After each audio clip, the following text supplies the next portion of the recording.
बिस्मिल्लाहिर्रहमानिर्रहीम। अस्सलाम वालेकुम। इन्फॉर्मेशन हब पे खुशामदीद। तो दोस्तों, आज की नई वीडियो के साथ हाज़िर हूँ।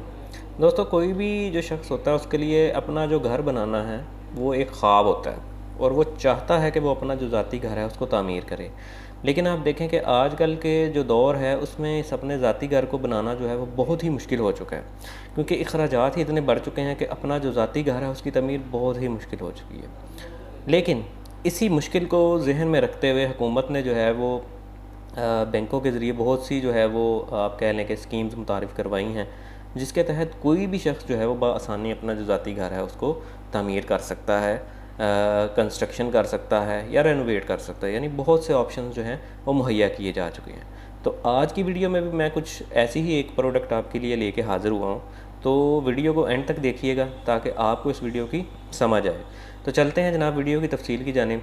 जी हाँ दोस्तों, आज मैं आपके लिए लेके आया हूँ HBFC की जानिब से घर पाकिस्तान स्कीम, यानी हाउस बिल्डिंग फाइनेंस कॉरपोरेशन जो एक इदारा है पाकिस्तान में, उसने एक स्कीम मुतारिफ़ करवाई है घर पाकिस्तान स्कीम के नाम से। तो घर पाकिस्तान स्कीम के तहत आप क्या कर सकते हैं? तो घर पाकिस्तान स्कीम के तहत जनाब आप जो है वो घर परचेज़ कर सकते हैं। ठीक हो गया, घर परचेज़ कर सकते हैं, यानी नया जो बना बनाया घर है उसको आप ख़रीद सकते हैं। उसके अलावा आप जो है वो कंस्ट्रक्शन भी कर सकते हैं, यानी अगर आपके पास प्लॉट है तो आप उस प्लॉट पे जो है वो कंस्ट्रक्शन कर सकते हैं HBFC से लोन लेके। अब अगर हम बात करें कि इसका जो एलिजिबिलिटी क्राइटेरिया है वो क्या है, तो भाई इसका एलिजिबिलिटी जो क्राइटेरिया है वो ये है कि जो सिटीज़नशिप है इसकी वो है रेजिडेंट पाकिस्तानी, यानी पाकिस्तानी रेजिडेंट हो तो भी वो इसके लिए अप्लाई कर सकता है।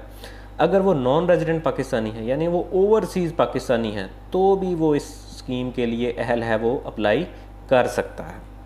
अब दोस्तों, अगर हम बात करें कि इस स्कीम के जो फैसिलिटी ऑफ एप्लीकेंट है उसमें क्या क्या है, तो भाई फैसिलिटी ऑफ एप्लीकेंट में ये है कि अगर आपका जो है वो जो इन्होंने प्राइमरी जो क्वेश्चन मांगा है इनकम का, अगर वो पूरा नहीं हो रहा तो आप इसमें को एप्लीकेंट भी ऐड कर सकते हैं।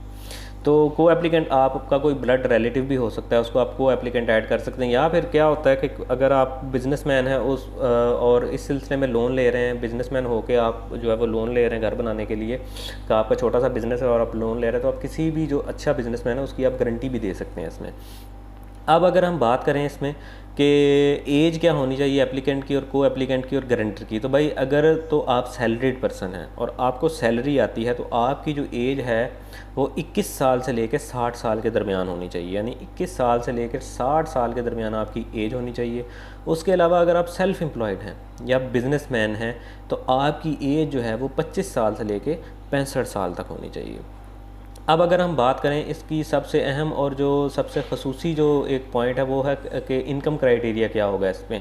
तो भाई इनकम क्राइटेरिया इसमें ये होगा कि जिसकी जो इनकम है वो मिनिमम जो है 1 लाख रुपये है, यानी 1 लाख रुपया जिसकी इनकम है वो इस स्कीम में जो है वो अप्लाई कर सकता है। मैंने जैसा कि आपको पहले बताया कि को एप्लीकेंट ऐड करने का, कि अगर आपकी इनकम 1 लाख नहीं है 50,000 है तो आप 50,000 वाला एक और बंदा ऐड कर सकते हैं, तो आपका 1 लाख जो होगा वो क्वेश्चन पूरा हो जाएगा।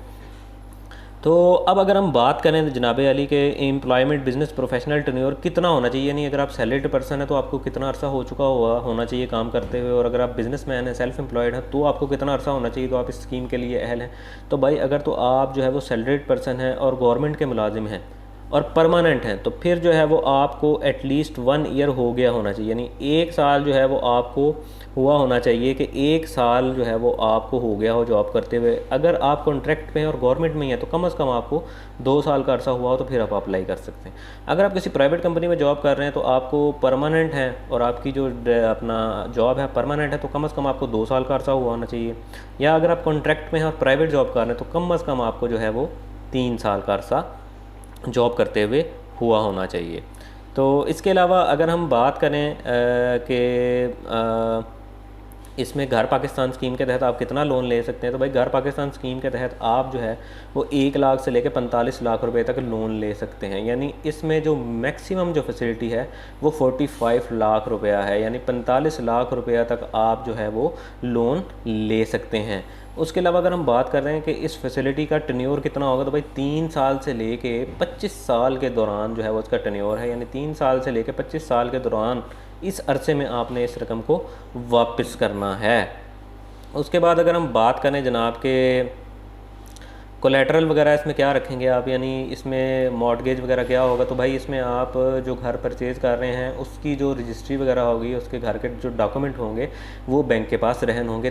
कब तक रहन रखे जाएंगे, तब तक रहन रखे जाएंगे कि जब तक जो है वो आप जो है वो जो इंस्टॉलमेंट है वो वापस नहीं कर देते, और जितना बैंक का जो अमाउंट है वो आप वापस नहीं कर देते, तब तक जो है वो आप जो है वो बैंक जो है वो आपके डॉक्यूमेंट अपने पास रखेगा। तो नो डाउट ये एक अच्छी स्कीम है, और जैसा कि आपको पता है कि मेरा पाकिस्तान मेरा घर स्कीम तो अभी सस्पेंड है, वो नहीं चल रही। तो भाई ज़रूरियात ज़िंदगी तो चलनी है। अगर मेरा पाकिस्तान मेरा घर स्कीम नहीं चल रही तो ज़रूरियात ज़िंदगी तो चल रही हैं। तो इसके लिए मैं आपको यही सजेस्ट करूँगा कि अगर आपकी इनकम 50,000 है तो आप 50,000 वाला एक और को एप्लीकेंट ऐड करके तो आप जो है वो इस स्कीम से फ़ायदा उठा सकते हैं। तो घर पाकिस्तान स्कीम से ज़रूर फ़ायदा उठाएं। HBFC ने, हाउस बिल्डिंग फाइनेंस कॉरपोरेशन ने एक अच्छा स्टेप लिया है। तो इसके तहत आप जो है वो अपनी जो घर का ख्वाब है वो ज़रूर शर्मिंदा तबीर कर सकते हैं, और इसके ज़रिए आप ये होगा कि आपका जो अपना ज़ाती घर है उसको आप बआसानी तमीर कर सकते हैं, या आप नया परचेज़ कर सकते हैं, या फिर आप अपना अगर आपके पास प्लॉट है तो उस पर आप कंस्ट्रक्शन कर सकते हैं। तो नो डाउट ये एक अच्छा स्टेप है, और इससे बहुत से लोगों को आसानी भी होगी।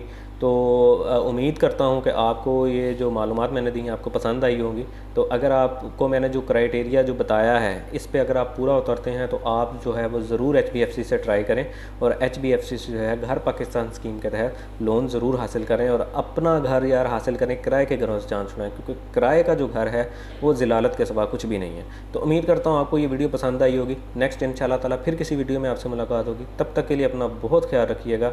अल्लाह हाफ़िज़।